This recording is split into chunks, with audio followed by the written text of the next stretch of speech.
A journey into the underground with Adam X. Sonic Room Podcast.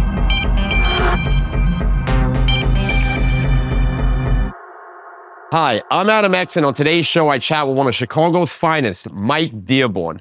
Starting out as a young teenager in house music, Mike embraced the acid and techno scene in the early 90s, becoming an iconic artist on the legendary Djax label. With our decades-long friendship, every conversation is a great one. Expect nothing less here.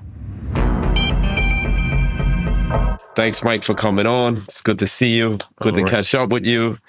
I'm a huge fan of you for so many years. Let's take it back. Let's go back in time into the late 80s when you first arrived on the scene. Your first record came out on House Time, which is a track subsidiary, George and Mike. As the story goes, you were very young when you made this record. I mean, like, way young, like much younger than most people making music in the scene. How old were you? I signed the contract when I was 17. So actually it's not even valid, you know. But anyway, that's a different story. Yeah, I was still in high school with me and my friend George. He also went to the same high school. And we started, you know, he had all the equipment because he had, you know, his parents made decent money. So they bought him like the 909 and the D20 and it was like a Korg rack mount. And you know, I would go over there on Saturdays and make tracks, and yeah, that's how it started. That's where Ron Trent, that's where he made Altered States too. Ron would come like as I was leaving, I would always see him like in passing. That's how I met him. But yeah, that's when it started. How would you have connections at 17 years old? You couldn't even get in the clubs back then, right? I mean, what, were you going to like school dances and people showing up? Like, what happened with that? Yeah, that's exactly what was happening. That started, I think the first one I went to was like a high school dance, but it was Ron Hardy was playing. It was a high school called Mendel on 111th Street on the south side. They like the student I think student union or somebody would organize it, and they were all about house music. Nick Nonstop, who made Jack My Body, he went there. There was a lot of people in the house music, so they had parties at their high school, and that's where I was going. And like I would hear Ron Hardy, Ferris Thomas, Mike Williams, Andre Hatchett, all those guys. That was actually the first place I ever heard acid before they called it acid. Ron Hardy played it off of Reel to Reel. I remember this night because I had on, for some odd reason, I guess it was the thing at the time, Hawaiian shorts, sandals. Was it Ocean Pacific wear? You remember that company? Yeah. No, that was just some I probably bought from Montgomery Ward, and like a red tank top. And he played, this version never came out. I told Pierre the story when I saw him a few years ago, and Ron Hardy played what we now know as the acid track. And I just remember, I was like, what is this?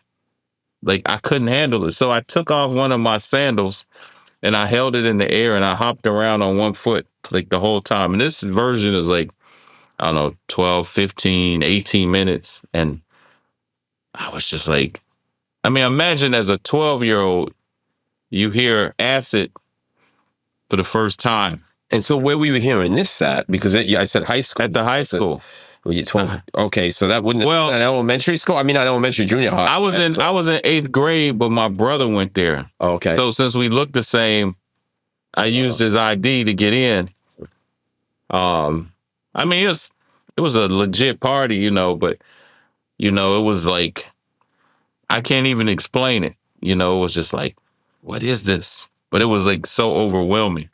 And yeah, that's where I heard a lot of like the classics, like No Way Back. It was Ron Hardy. He had a version that was like, again, 10, 15 minutes long. It was nothing like the one that came out. Like I've Lost Control, all of those tracks, because everybody gave him their tracks, because that's what we didn't call it techno. We just said they were house tracks.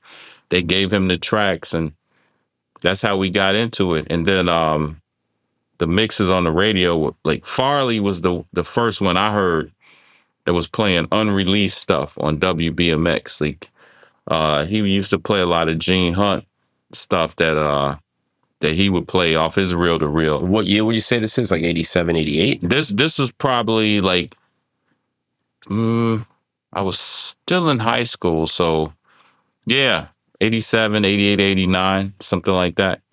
So that was my kind of introduction, and that was where, like, so when Farley played and he would play stuff like that, that's kind of where I was like, okay, I don't want to hear what everybody else is playing. I want to hear, stuff that's kind of uncommon, and he played the tracks, and then I was just like, man, I want to make this, and my brother bought a 505.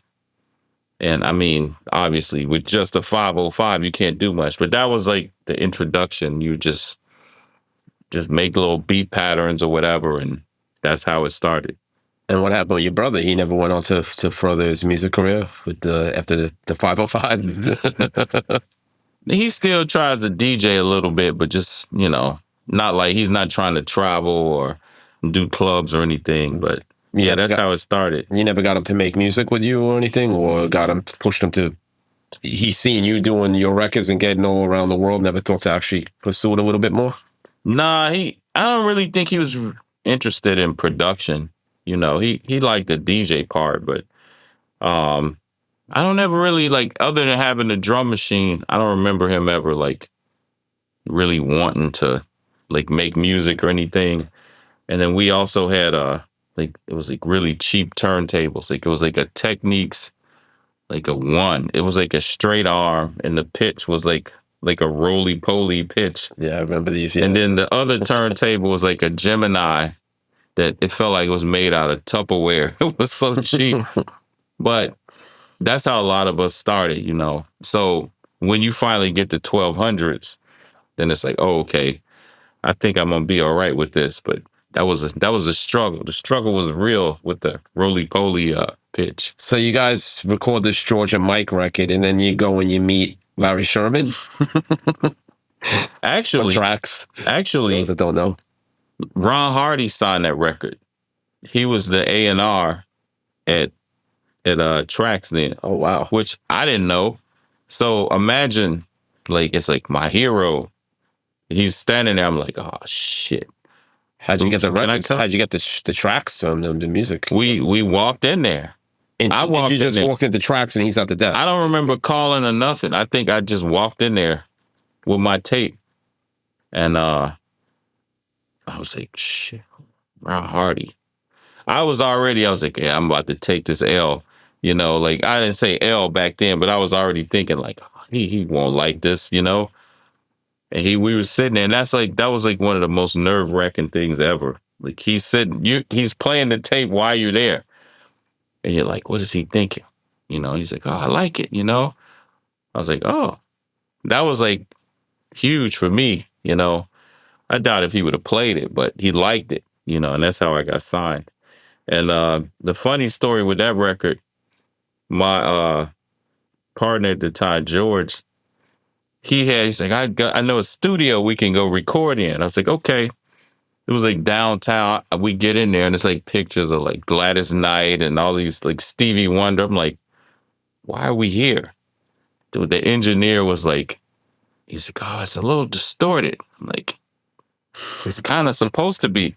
So he like made it like super clean. Then he recorded in Dolby SR.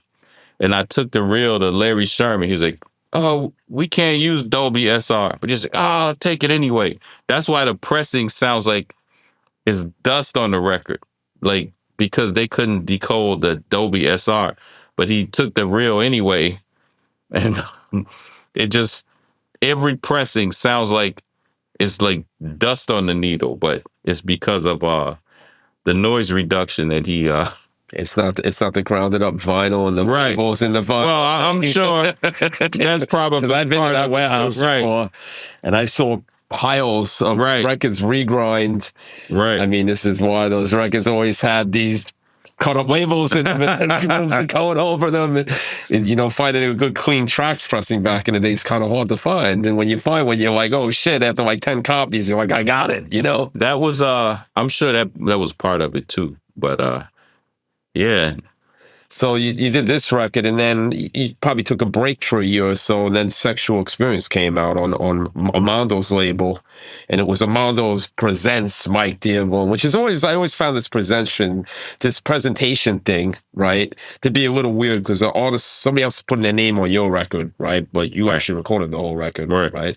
Well, I think that was he was like, he had already blew up, so I could somewhat understand, like, they knew him. You know, and then they put George's name like really small on the bottom. I didn't. Oh, George is in that one too. That's right. Yeah, He's yeah, involved. And what's George's last name? And give him a little Perry. Yeah, and props for his work. So you know, I kind of wish he would have, you know, had us equally featured. But he's like, well, you know, more people know you. I'm like, but still, you know, like. But nevertheless, why did more people know you? Were you DJing at this time already out? Just playing? I mean, here, I wasn't traveling yet, but I was on a radio station. WKKC is a college radio station. It's at Kennedy King College, so I was doing that. They had a show called Friday Night Network Connection. That was like DJs that went high school, so we were all like local high school kids, and it was funny, the program director, for some reason, he hated when I played unreleased stuff. Like I would bring like a tape deck with a pitch or something, and he would get mad. But I mean, I did it anyway. You know, he would stop playing those unreleased songs. Like, okay. And I would kind of have to like hide the 4-track and then like keep a record playing, like look like it was the record, but it was actually I was playing a track off a tape. But yeah, that was kind of how that went. And we made those tracks around the same time. It just took forever for Amando to release it because the 1991 track was called 1990, but it took so long to release it. He was like, why don't we change the name? I was like, I mean, honestly, that's a masterpiece record. That's up there with the Ron Trent Older States. You know, I think you know that. Nah, people I disagree. Nah, that record. Alter States is like. I mean, I know. Yeah. It's a record that's in. If you had to make a list of this stuff, the Virgo, it's all like the Virgo 4. It's all in that category. If you own those records, you have to own this record. Yeah, I disagree, but it's okay. It's all subjective. Sure. So after you did the Tracks record, right? Were you able to get in the clubs after that? Did you get some props? Even if you were 17, you could get snuck in the back door? No. So what was the first time you were able to go out to a club here? Did you get to go to the warehouse back in the day? Or not the original warehouse? When they opened the one on Randolph, Mike Dunn was playing there. I think Paul Johnson played, but that was later, like, you know, once I was of age. But as far as the other clubs I went to, but those are like 18 and up, like the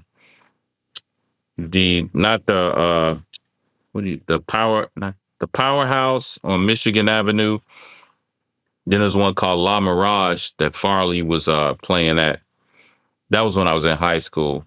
But those are like, you know, it wasn't like a bar like, you know, 21 and up. And then it was one called Sawyer's. They were all kind of in the same area, like around like Cermak, Michigan, 23rd, 24th. So that was good because like when I would go to Sawyer's, you know, you would see like Boo Williams, because Boo was part of our generation, but he was kind of ahead of us because he was playing a lot of the parties here, and he was one of those DJs like you kind of like, you're like, all right, you know, like I'm gonna go see Boo, you know, because he was that was one of my favorite DJs. I mean, still now, but you know, back in those early days. and then Gene Hunt, of course. But I'm trying to think what. Oh, they used to throw parties at hotels. Like one of the famous ones was at the. It was called the Bismarck. Lil Lewis, that's where he did his events, and those are like legendary. You know, we always used to go to those, and you know, he would play all his tracks before they came out. You know, Blackout and Nice and Slow and French Kiss and all that stuff. So yeah, but no clubs at that point. No clubs. Nah. And so now we're back to the Amando record that you did. And then did you go to Europe yet on this record on its own, or you have to wait till you got onto DJax and once Saskia picked you up, then you started going to Europe to play? Yeah, it was after I signed with her. But and how was your connection with her? Because you were one of the first Chicago artists to really be on DJax, if I remember correctly. You were on pretty early before most people. Right. So it was weird. So I was a friend of mine named Lloyd.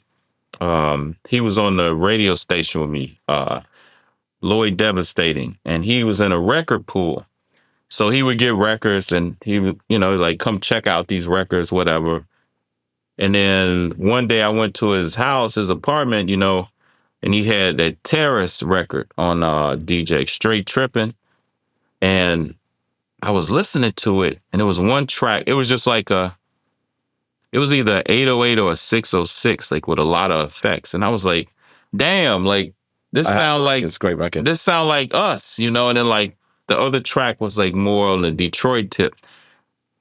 And I was like, because at that point I was just kind of like whatever, like with music, you know, like as far as making music.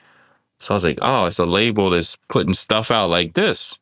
So, you know, this was so long ago. I was like, let me send a letter, you know, or no, I mailed a tape, you know, and she got back to me. I don't remember if she called, but she was like, yeah, I know you. And I was like, I couldn't wrap my head around that because, you know, we're like doing this stuff here. Like, you know, I saw like when Steve Hurley went to England, it was on the news here, but it was like, oh, that's Steve Hurley. Like, of course they know him. But then when she said she knew my previous releases, I was just like, how? Like, how is this possible? And that was when I started to realize how our music from here was, you know, a lot of people were listening to it in other places. Obviously, you know, we didn't have social media and all that stuff, so you really wouldn't know. No idea. It was like almost felt like you were isolated from everything, right? Without the internet back in the day. Yeah. Back in retrospect. Yeah. So that's how that happened, and she wanted to sign the tracks, and that's how it all started, you know. And just for the listeners out there, DJax is a record label from Eindhoven, Holland, and Saskia Sledgers is the owner of the label. She's put out hundreds of records on this label, many from Chicago artists. Mike was definitely one of the earliest on the label from outside of the European scene. It's a great label. If you don't know it, you should check out all the releases on it. Not all, maybe, because you'd be probably spending a year to do it. Right. Many great records on the label. One of the best techno record labels of all time. Mm-hmm. And so yeah, then you got on the label, and then I remember this is when you started to really start coming up. Now at that point, I think the first one was Unbalanced Frequency was the name of it. Right. Everything on there was like either recorded on cassette or like reel to reel. That's why the sound quality was, I mean, that was typical for back then. Like, other than the Gladys Knight studio, you know, it was just like recorded at home. Because who thought, oh, this is gonna be on a record someday? It was just like, make some tracks and record them, and that was that. Were you doing it all out of your house, or were you taking like making some of it at home and then going to the bigger studio to mix it down? That's what we used to do for a while in the beginning. Nah, everything I was making at that point, all of that stuff I was doing at George's studio at his house, up until I would say, I don't even remember. But after that, that's when I was like, oh, I'm going to start buying my own gear. And then, you know, I had my own home studio. What happened to George? He never really pursued a music career, right? Yeah, I think like once we got out of high school, I think he went to Stanford, started running track. And I don't know if that was just what he wanted to keep doing anymore. Which of course is fine.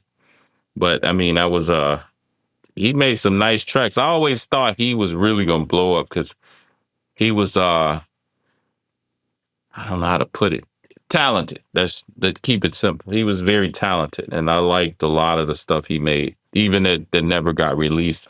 I had some stuff on cassette that he made, but I messed the tape up. So, oh man, those tapes, right, getting beaten up, chewed up, right, the highs. Yep. Yeah, it gets a little brutal. So, what was your first transatlantic express experience overseas? You flew over there, you got into Europe. How was that? That was funny. So I played in Paris. It was an after party for Mayday, which I didn't know what Mayday was. It was 1993. So, and of course I wasn't travel savvy then. So I flew to Amsterdam, and then I took a plane from Amsterdam to Eindhoven, and then we drove 6 hours to Paris instead of just flying directly into Paris. But I'm just like, it was funny because I packed probably like 2 weeks worth of clothes for like a 2.5, 3 day trip. So I show up with like this giant duffel bag and a big Samsonite and my records. And I remember Saskia was just kind of looking at me like, what's all this stuff? So yeah, and then I got to a place and I remember they were eating cheese, like all this different cheese. And I had never seen that before. I'm like, what's with these cheese eating motherfuckers? Like, I didn't know because I didn't really eat cheese, So, but it was fun. Like in Wisconsin, they got a lot of cheese up there. So then we drove to Paris. We did a radio show. Luke, that was when I first met Luke Slater. He played Random Access. Oliver was there, Oliver Bonzio. It was a giant warehouse, probably 4, 5, 6,000 people. I was like, I don't mind admitting this. I was scared, man.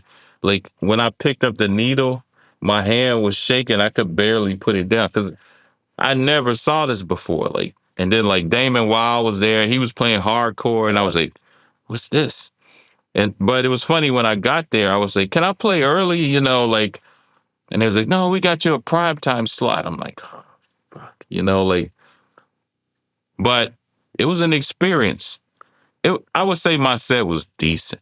It wasn't good or bad, but I made the most of it. And I made some contacts there. I met a guy from Montreal. He wound up bringing me out.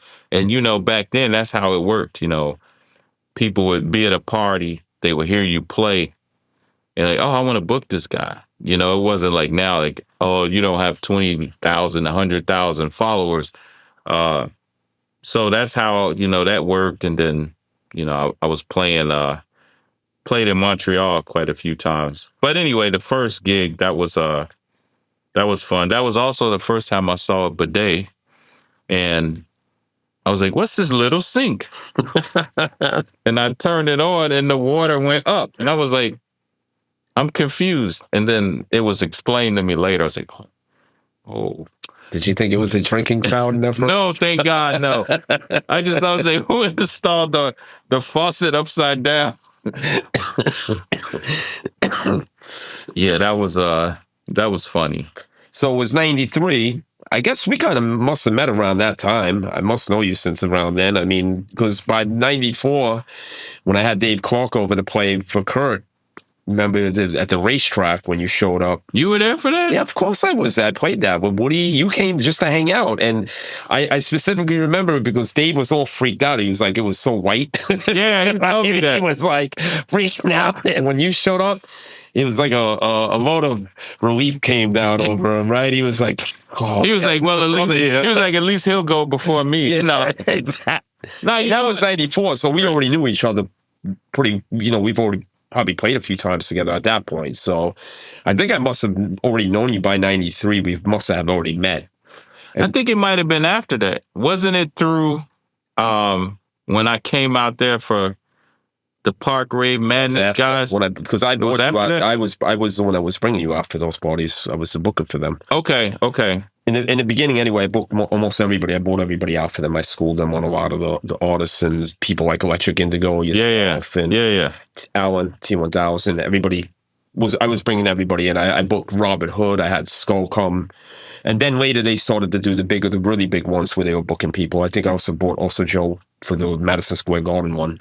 But that was a bit later. That was more like kind of later 94 into 95. Okay. Definitely met you before then, because it was definitely the drop bass one was in 94. But yeah, you were one of the few DJs also in America that for techno, there was only a handful of us. It was yourself, Hyperactive, me, my brother, of course, Heather, T1000. There wasn't that many techno DJs. A lot of the Detroit guys didn't really play in the States. A lot of people don't know that. They were just going to Europe all the time to play. Right. They were not playing in LA. They were not playing for drop bass too often, or maybe once in a while they would book one of these guys. But it was basically we were kind of running the gamut here in the States, playing all the parties, and especially in the northern part of the country, from the Northwest to the East Coast, right? Right. And you played a lot. You were definitely playing a lot in the New York area for a while. I would even say I think I probably played more on the East Coast than the Midwest. Even still, I would say the last year or so, most of my gigs I'm going to New York, playing in Brooklyn and stuff like that. But yeah, you were a regular yeah. in our scene, yeah, for sure. Absolutely. And upstate with Fatto. You remember Fatto? Yeah. Oh my God, you remember these names. If you don't say them, I wouldn't remember them, but I know now that you brought it back. He was a really good promoter. He was doing the show. He did a show, I think at Twilo, the Roxy. And the Roxy was cool because then I was thinking about what was that movie that they did the scene in the Roxy? Oh, you're thinking about Beach Street? Yeah, well, there was Wild Style. Well, maybe in Beach Street they did, but also the documentary Star Wars. They were in the Roxy with all the original Rocksteady crew and all. Right. Yeah, that was kind of cool. But it was funny because remember they had the turntables on the rubber bands or something. Yeah. And for you got the that feedback. And then they had the rotary mixer. I'm like, oh, I know, brutal. You trying to hold it, and then no, that was some stiff ass mixing. But I don't know. All the great house DJs in New York loved it, right? I don't know. I think it's fine for that style, but if you're trying to cut back and forth, it's it's hectic. I was stiff when I'm playing like that. It was only in New York where we really had that. I never really noticed that in other places. Not in England, not in London. Well, you had some of the best DJs who were in London, and they didn't do that there. Right. I used to stress me out when I go into venues now. Oh no, not the rubber bands again. And then at the same time, all this was going on, you were actually doing a lot of cool events out here, which I never got to come to any of them, but I know you did one really good one that Heather had came to with Random Access, and that was my first party. Yeah, that was an amazing event. Or was it? No, that wasn't my first one. No, she played in my first one. It was Saskia, Acid Junkies. Didn't you play at the? No. Oh yeah. Who's he? No. Hyperactive. Well, Hyperactive's in the room. We'll give him a hand. But they played when I did a show in the suburbs. It was Random Access, Thomas Heckman. I played T1000. But yeah, Heather was there for that too, because I remember Denard was here. Remember DJ Denard? Oh, he's a good friend. So they all came out, and I was driving them back to the airport, and I fell asleep on the expressway. I missed the exit and everything. And then I found the little opening in the middle, and I whipped a U-turn. I just remember turning around. Everybody's face was like they had just saw death or something.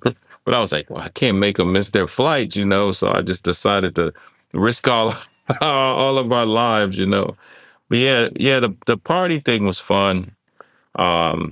Win some, lose some good ones, some bad ones. Oh, yeah. I mean, it's party promoting is definitely a difficult thing to do sometimes. My whole philosophy for it was some of the stuff I wasn't really feeling they were doing here. It was kind of formulaic with some of the events. I was like, all right, well, you can complain about it, or you can do your own thing. And that's what I decided to do. And I had a lot of good contacts, you know, with artists, you know, that wanted to play. And I had a certain way I wanted to do stuff, you know, and everybody was going to get paid regardless of if I lost or, you know, if I made money. And I wanted everybody to be comfortable. But I would say that my downfall was relegating responsibilities. Like, I wanted to do everything. And one show I was doing 4 turntables with Rolando. But I'm like on the walkie-talkie, and I had to run off the stage in the middle of the set and run to the door and run back. And I remember thinking, like, oh, this is just stupid. Like, I need to get people that, you know, that can help me. But I don't know. I would say that's one of my downfalls. Like, I don't want to ask for help. But that was where I remember me and Rolando was talking about that. He's like, man, I look up and you're gone, and then you're back and you're on the walkie-talkie. And I was like, yeah. But yeah, that was good times, you know. I wouldn't change too much. A few things maybe, but it was fun. I should do it again, but I'm not. Yeah, I often think to do it again. I might, maybe one day I'll throw some parties again. We'll see. I mean, I still organize lineups and do Sonic Groove events, but they're usually in other venues, and I have to go through booking agents to do it. I'm not actually like renting out a venue and doing it that way. I haven't done that in a really long time.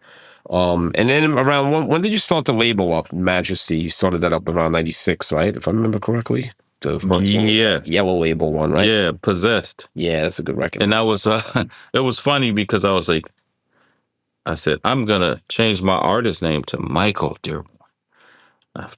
What's more distinguished, and then I just switched it right back. Suit and tie, right? I don't know why. You know how you just had these weird ideas, and I was like, this is dumb. So, but yeah, that was the first one. I mean, you definitely had like your own sound for Chicago. Like, you know, you had all this tracky stuff that was going on in Relief at the time, but you were making some really hard fucking techno. There wasn't really a lot of people making hard techno other than Ron Skull, you know, right. Manny. But you just had these power kick drums. It was like, bam! Same thing with the records on Djax, like Jaws or the Razor Sharp. You just started getting harder and harder and harder. You were actually pulling away kind of from this more Chicago trackier sound and had like your own thing going on well even into the early 2000s with the label, when the minimal thing was getting big and all that. You were still pounding away. Yeah, I don't know. I wanted to explore that side, like darker, harder, you know, music. I mean, even now I'm still kind of more drawn to that. But yeah, I just figured let's explore that, you know. And once when you start going to Europe and you hear all these other artists and their interpretation of things, and it's like you think, okay, I can maybe experiment or expand a little bit, and you know, and I was just like dark, you know, and that's kind of the way I went.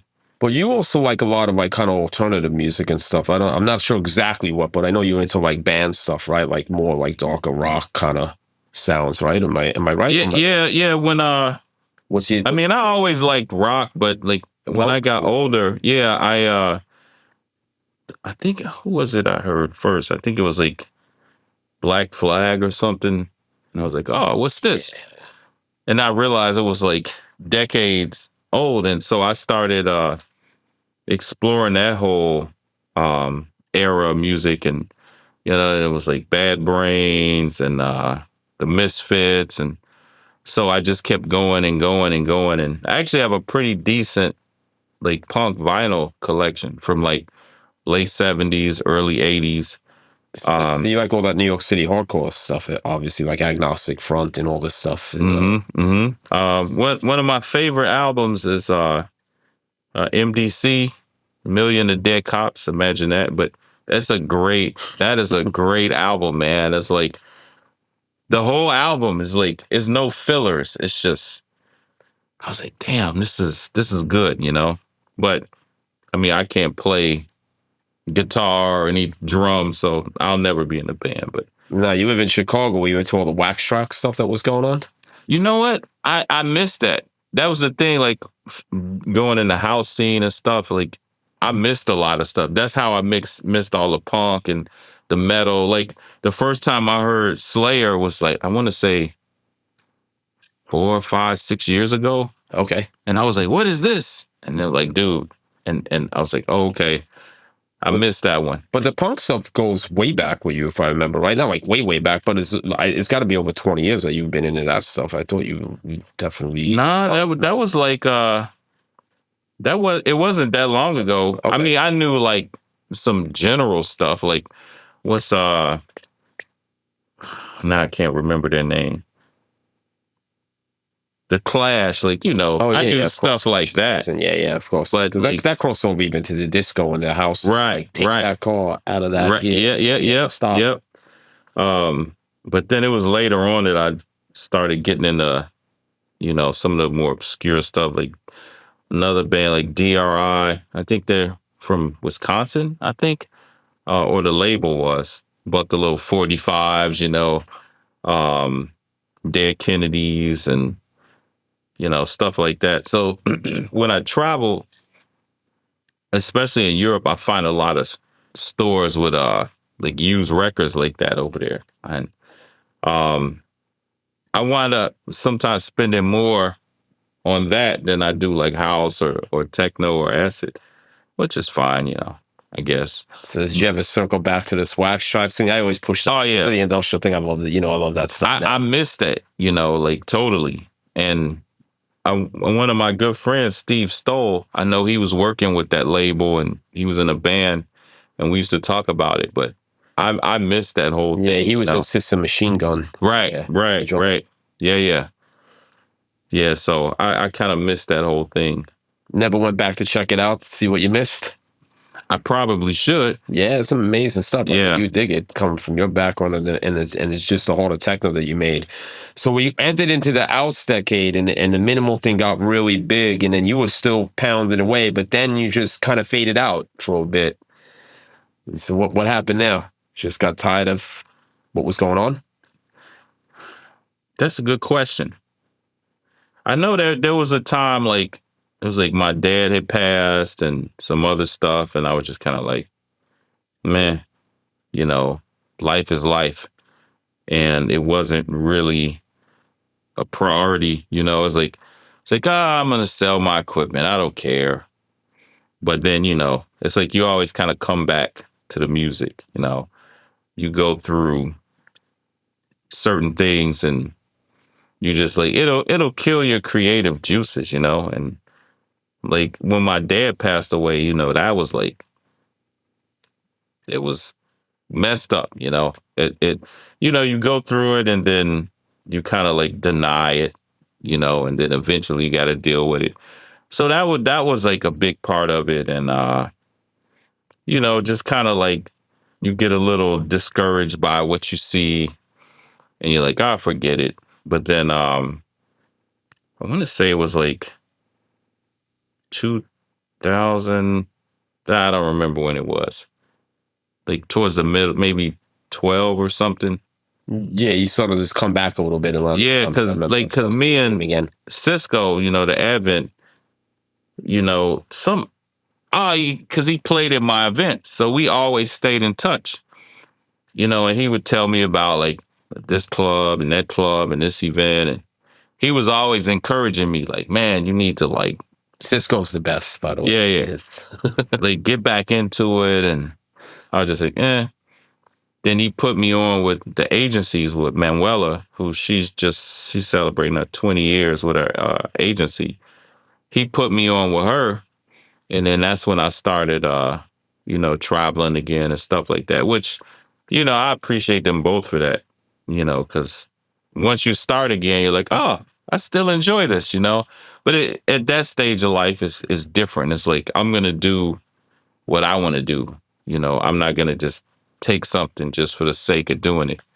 And then I learned to enjoy the trips more, you know, instead of just, I'm going to sit in my hotel. I'm going to watch CNN.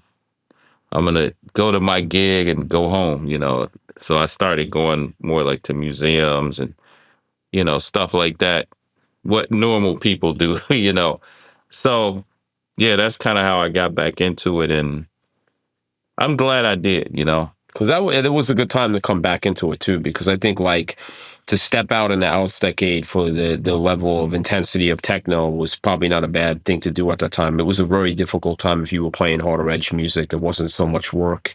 Everybody's playing minimal tech house. Everything's Right. super slow. Right. I mean, I liked some of the music from that time period. Not saying that I hated on it, but it wasn't primetime music. Not the like, didn't have that energy that the stuff that we're known for doing.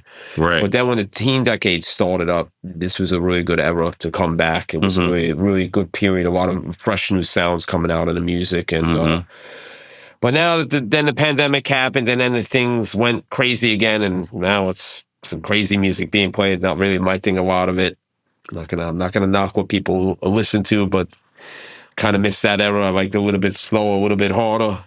Yeah, you know, Definitely. it's I feel like the thing with the pandemic, what happened was, you know, everybody started doing the live stream. And then it turned into like a show. Let me put on a show while people are watching me. And now that once the clubs and the events started happening, it kind of transitioned to that.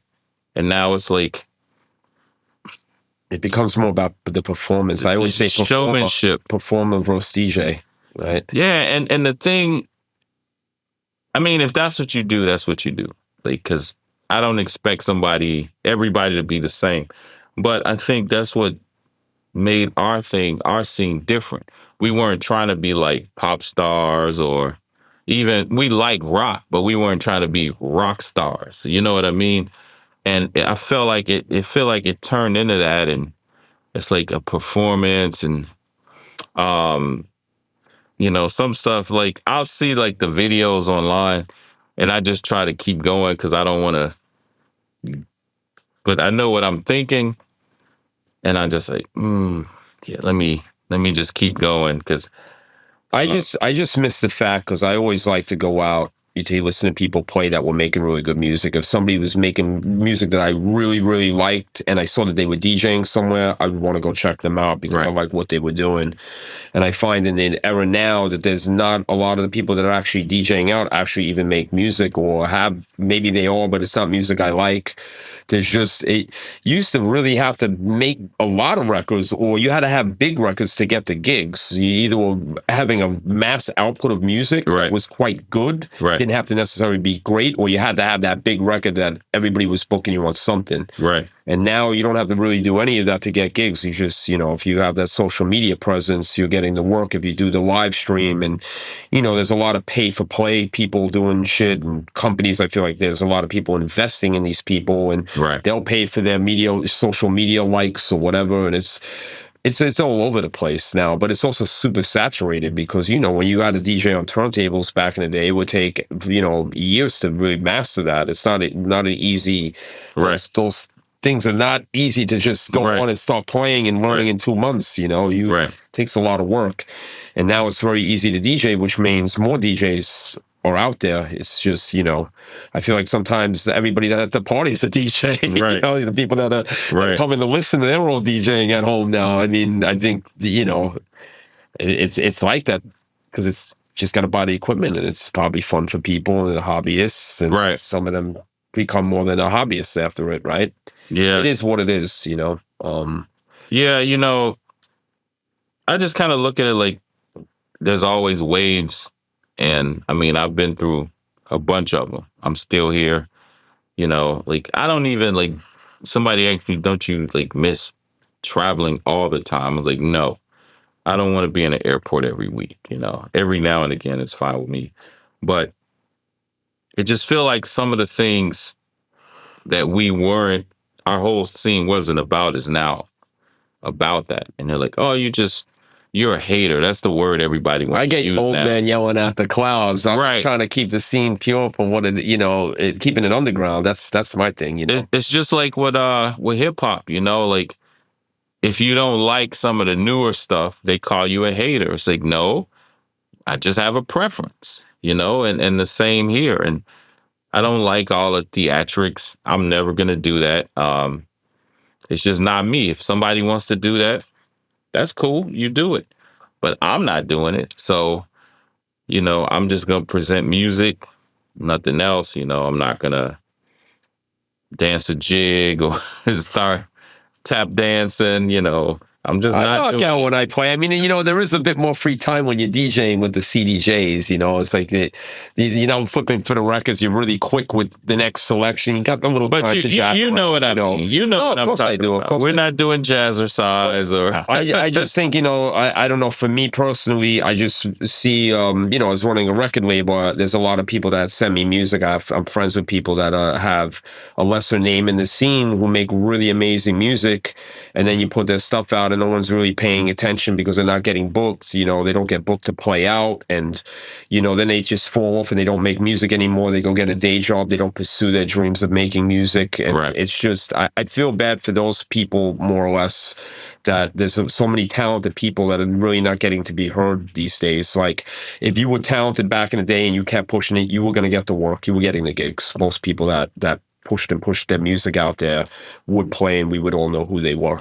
I think a big difference too is promoters would take a chance because like you said, if they heard a DJ and they think this DJ is good, they're not gonna give them the headliner spot, but they would put them on. Like when I started playing back then, like traveling, they knew me. They would have me play whatever. You meet other people. Like when I did my events, like I booked Miss Kitten. First gig in the United States. So I think, in North America, I played a gig with her. I was like, she's good. I booked her here. Same with like Monica Cruz. She was more known over there, but it was just like, I like these people. They're talented. Let's book them. Now it's like, if your name isn't at a certain level, we're not going to deal with you regardless of your talent level. And it doesn't seem like a lot of promoters now want to be known for not just a quality event, but breaking people. Because I always thought that was a good thing, recognizing talent that may not be as known and then giving them a chance. I'm not saying I made Miss Kitten's career, but I'm saying like, I heard her, I recognized the talent. Same with Mistress Barbara. I played a gig with her. I put her on with a promoter here, Charles Little. I don't know if you ever met him. Yeah, he booked her,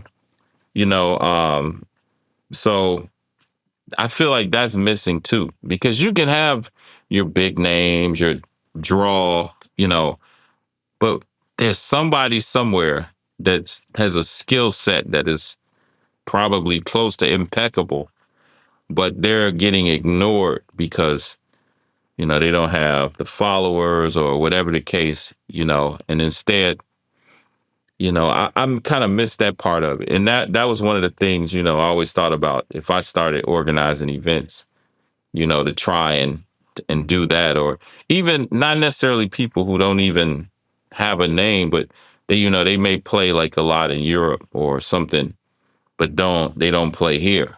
Like, let's present them to this audience because they're good, not because everybody here knows them, and I kind of miss that thing too, but I'm lucky because I get to travel and then I see some of these people. So, I'm going to hear them play regardless, but I think that's missing from it too. I remember it was a promoter here. He told somebody basically like, look, I'm just trying to make money. I'm not trying to, because he would get all these tapes. Well, not tapes, but, whatever they send them, USBs or files. And he just didn't care because, it's like he wanted names and that was it. And I just like, wow, with all that power, you can not only do big events, but you could be breaking people. Like, imagine that you're doing both. But if that's not your concern, then I mean, if you're not good with social media, you're just not getting anywhere in this scene. You got to be like masterful at the social media. I hate it. Sometimes I'll go weeks and weeks and weeks without posting, and I'm like, I don't really care. Like it is what it is. Cause I don't want to start posting just because I'm like, oh, it's Wednesday. I got to post something. It's like, nah, I'll post in February, see it in. Yeah, usually it's less is more, right? But I don't know. Right. I'm not really sure how that works still. Haven't mastered that one yet. Not trying to even just go at the pace when I feel it's natural to post something. Sometimes even when I would post and I'm thinking to myself, who cares? Like, okay, I'm eating a creme brulee. Whoa. Like, I'm even thinking that as I post it. And I would usually hashtag it like, who cares, because, I'll pretty much stop doing that because it's the same thing. Like, who cares what I'm having for dessert? Like, maybe my mom, or my aunt, but otherwise, like, who cares, So, well, whatever. So where's it going with you and the music at the moment? You've been working on some new stuff. You putting any records out ever on your label again? We're going to get a Majesty. You know what? Vinyl. Some of us still like to buy records and stuff, I started the label again, then pandemic hit, and then it's there. I have stuff to release. Like, I got a remix that DJ Rush did for me. But I just have to get it going, and I was like redoing my studio, and that's been a project. I started buying all this gear, like I was telling Hyperactive, I was like, I get it like sent next day shipping, but then like I don't open it for like months and months and months, So, because I started to move back towards hardware, So, I just have to kind of make the time for it, but also, I have to feel creative, because whenever I just try to make music just for the sake, it's like, it never comes out good. So, but I'm definitely going to stay in it. I just have to make more time for it, which I'm planning on doing this fall.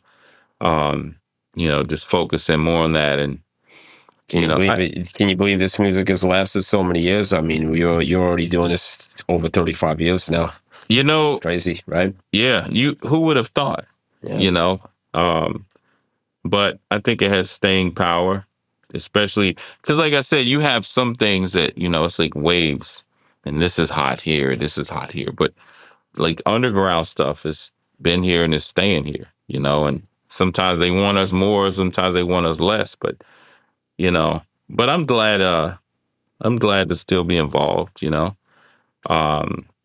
and I like, some of the new music I'm hearing, and, yeah, there's a lot of good music out there, man. There's a lot of people making good music. That's why I circle back and I say just wish that a lot of those people would get to the gigs a bit more, Right. So keep them out there so they keep making good music. I'm always fighting for that. I'm an advocate for it, Mm-hmm. Just try to keep pushing people to think that way again.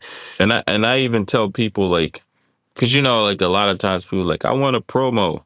Okay. So like now what I'm starting to do, like people send me a promo, but then I'll go buy it too online or download it or whatever, if it's a digital or what have you.